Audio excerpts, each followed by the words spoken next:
Welcome to Hemmings Road to Improvement, our new road trip series where we take an old school vehicle and, with the help of some of the biggest names in the SEMA universe, update it over a 3,500-mile cross-country journey to benefit the children that SEMA Care seeks to help on a daily basis. Hello and welcome to another Road to Improvement Extra. This is where we recap and go over some of the behind-the-scenes pieces of the latest Road to Improvement episode, which means, as always, I'm joined by host of Road to Improvement, Mike Musto. How's it going, Mike? Good, Mike. Very, very good. Doing okay. All right, so this episode 5, the upgrade is air conditioning, but there's a lot more that went on. Before we get into that, I do have to give you crap for one thing, which is in the shots. There's a lot of driving in this episode.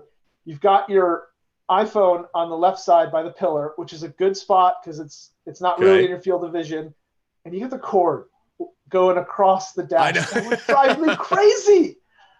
That's why I'm lucky enough when the one mount I have in my van is like on the vent, so it's like up at the top of the dash, right. But I don't have to use the suction cup. But like, are you a left-hand suction cup guy and you just deal with the cord or what? So I actually, that's where I like it because it's one of those things where it's out of my. It's literally just my eyes just go and shoot to the left really quick. It's not in the middle of the dash. It's not blocking any part of my view whatsoever. So yes, that's generally where if I have a holder, I'm going to put my phone. Just all right. Just what it is. I know a lot of people don't like that. I would be like reaching over and grabbing the cord. Like you gotta let the phone die. It only works without the cord, man. All right, so yeah, in this episode, like I said, this is one of my favorites. It's probably my favorite episode so far. You do a little road tripping. You take a little time to breathe. It's not just go, get the upgrade. What was that like when you were on the drive? I mean, you had a long drive, obviously, but you got to take. How did it feel to slow down? It was actually great. And this episode we did a little road tripping, and the episode that follows this one is 100% road trip. It's just there's no installs. It's just going to see the sites and doing that. So, keep an eye out for that. But it was actually really nice. We had gotten to the point where we were filming literally 15-hour days. We were just burned out, and we said, let's just kick back a little bit. Like, let's just find stuff. And Elana is just brilliant at finding these, like, not really that much out of the way, but just off the beaten path places to go check out. So, and I was thinking about that. I was thinking about me selfishly, but when I drive, I am not very good at saying, hey, we're going to, take an hour for lunch, or we're going to drive off and go on the side road or go into a park. What's your take on that? Was it great to have the nudge from Elana, or was she just, or was her expertise mostly in finding the place and you're already like, yeah, definitely? No, I mean, the nudge was definitely welcome because I'm always in a rush. So I'm always like point A to point B, like whatever the navigation says. Like if it says you're going to make it in 6 hours, I'm like, I can totally beat that. Like I don't stop until I get there. And Alana's like, you need to slow down. And she was yelling at me the whole time. She's like, you need to slow down and just take in the sights. She's like, we're in the middle of the United States. Like, let's go somewhere. And she was 100% correct. So like we took a couple hours, extended the day a little bit, and I have to learn personally to do that, to stop and kind of smell the road trip roses every now and then. I'm like I said, I'm the same way. And the funny thing is, like, every time you actually do that, think about it. Have you ever regretted it? Have you ever been like, oh man, I didn't get back in time to watch The Simpsons or something? You know what? The short answer is no.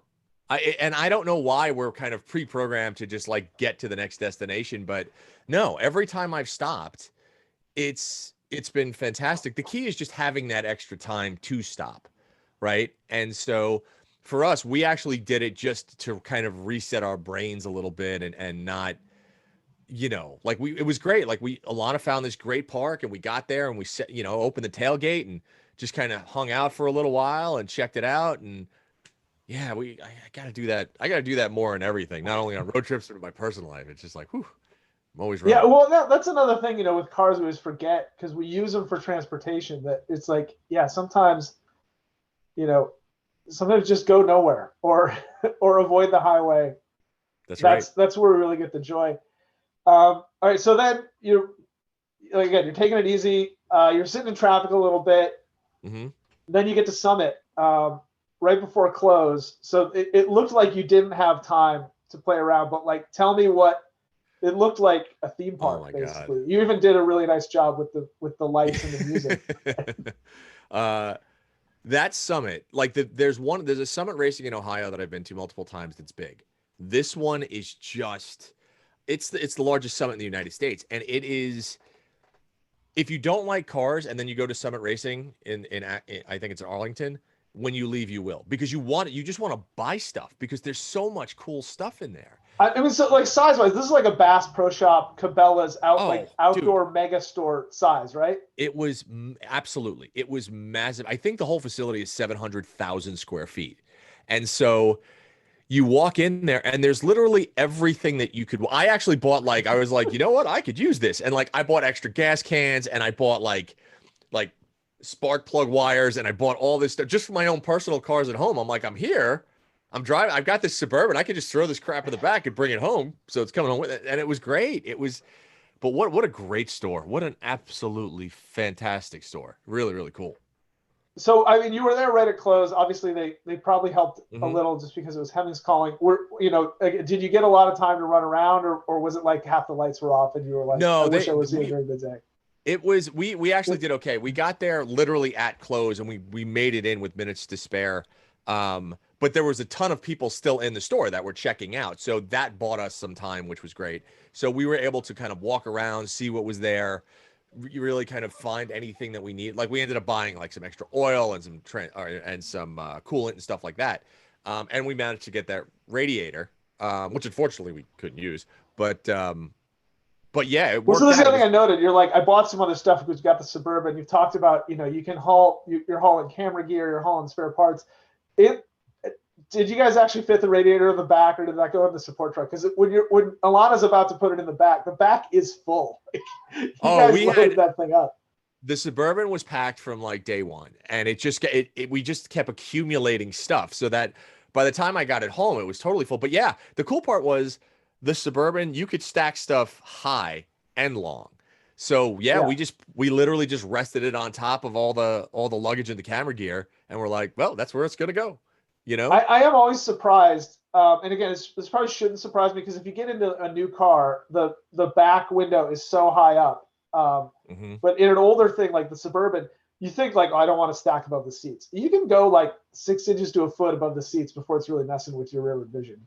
Oh yeah, yeah. And the one thing about the Suburban was that since it was such a bare bones truck, there was no interior body cladding, and you'd be amazed how much room that actually takes up. So I would like to personally do a comparison between the actual amount of interior square footage on the 81 Suburban compared to like a brand new Suburban, because I guarantee you the 81 has a ton more space.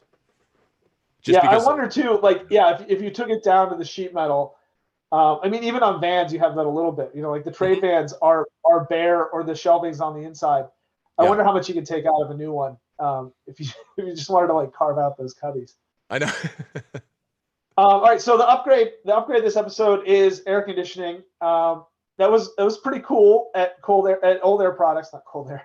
It was pretty cool, just in the way they have the retrofit style, right? Like they replaced the control panel, but Yep. it's an electronic one, so it's not like, if you had a stock AC unit, then yeah, any of the cables that are going there are already there, but you don't have to install the cables.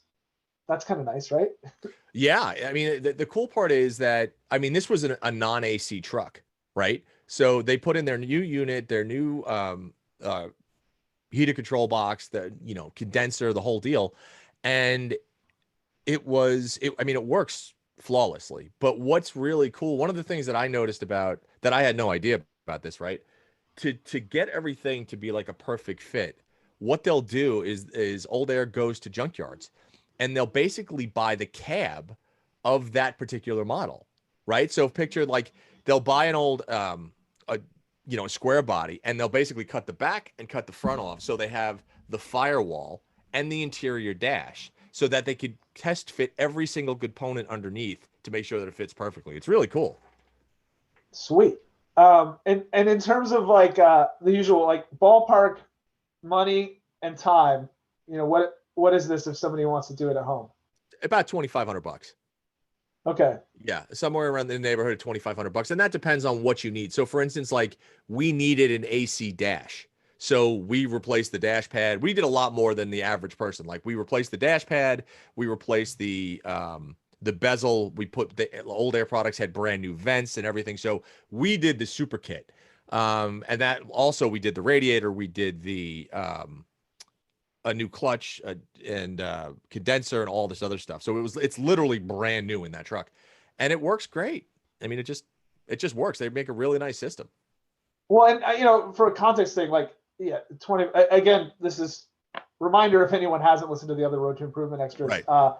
Or watched, is the idea of Road to Improvement is we're stretching out a lot of upgrades. Or Mm-hmm. it's the point is to condense it into a show. If you're doing it at home, we're not suggesting you go buy a Suburban and then immediately replace the transmission and put Right. EFI on it and add air conditioning. Then you're dumping thousands and thousands of dollars Yeah. into a car and maybe not getting the value back. The value here is slow. If you owned it, slowly building this car up to be more and more Correct. enjoyable. All that said, I have a car that with a lot of miles on it, and the AC compressor, when it's low on refrigerant, which thankfully is only like every 5 years, it makes a ton of noise. It's like, oh God, am I going to have to replace it? That compressor is $1,000. So Yeah. 2,500 for a whole new kit probably isn't too bad in that context. It's really not. And the nice part is it's a typical like small condensed sanding compressor, right? So, and it's interesting. Like I actually, before we even contacted Old Air Products for this, I actually had, and I totally forgot about it. I had put one of their systems in my old 79 Trans Am. And because that car came with factory air conditioning, but the compressor took a crap. And so I ended up buying a retrofit kit to use a new smaller sanding compressor that is, it's a hell of a lot more efficient. And it just, yeah, it's nice. But yeah, like Mike said, we basically did 3 years of improvements in 3 weeks. So, Yeah. So one thing with the air conditioning, and I've been holding on to this because I didn't want to like you don't have a headliner in the truck, and for anyone who's noticed this, Mike put a headliner in after the show, so it does have one now with yes, we did. some nice reflective insulation. But Yeah. now we have the air conditioning, and again, I've held on to this because you mentioned stories about driving it through the desert. Like, what was that like? Did you have the like my hands are freezing and the back of my neck is still sweating or not? Yeah. So I mean, the one thing about the Suburban is it's a massive square box. Like it's like a small apartment in there with no headliner on the top. The heat just comes down and it just cooks it. So I actually took a pyrometer because I had to drive it to Vegas and put it on the roof. And the roof temperature inside the cab was almost 160 degrees. Right. Well, the metal temperature. The metal was right. But that radiates down. And so you have to figure, trying to cool that is a nightmare. Once we did the insulation on the top and the headliner, it was actually pretty good. It was good if you were in the front seats. If you were in the back seats, you were still a little toasty.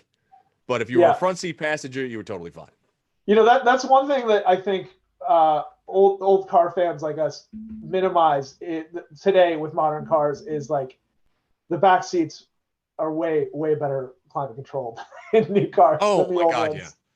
Yeah. Yeah. All right. So we're getting to the end here. Food. You're in Texas. What kind of food happened on your stretch across Tennessee into Arlington? Did you get anything good? Did you get any barbecue? Did you stop at a roadside shack in Arkansas with a hand sign? We did. We actually stopped.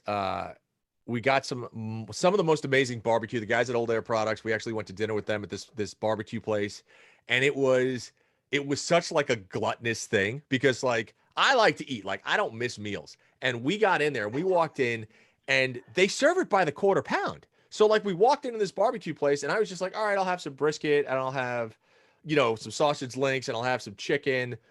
But I didn't realize it was by the quarter pound. So like they just started shoveling stuff onto a tray, onto some parchment paper. And then on top of that, they were like, do you want some corn? I go, yeah. So they took a whole ear of corn and stuffed it in a massive vat of butter and then put that on there. And then they were like, do you want some pie? And I was like, well, the hell of it. I might as well go in with both feet. So they gave me this big thing of cobbler and like, it was so delicious, but oh my God, I could not move after that. But yeah, the barbecue in Texas was just It was so good.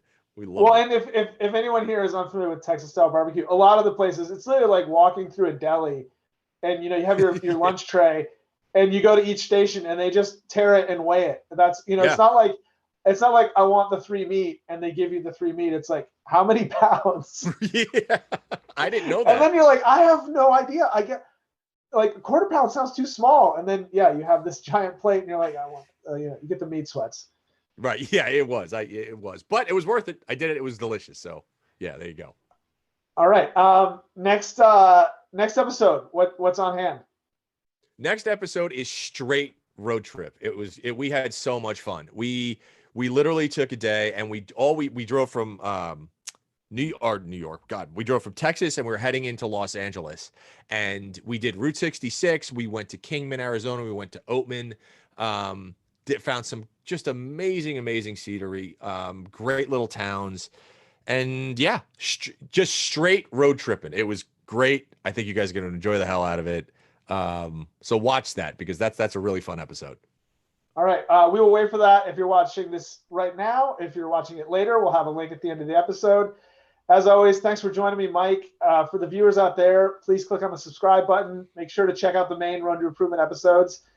There's a lot more action than just two guys talking to each other. And thank you for watching. See you next time. Thanks, Mike.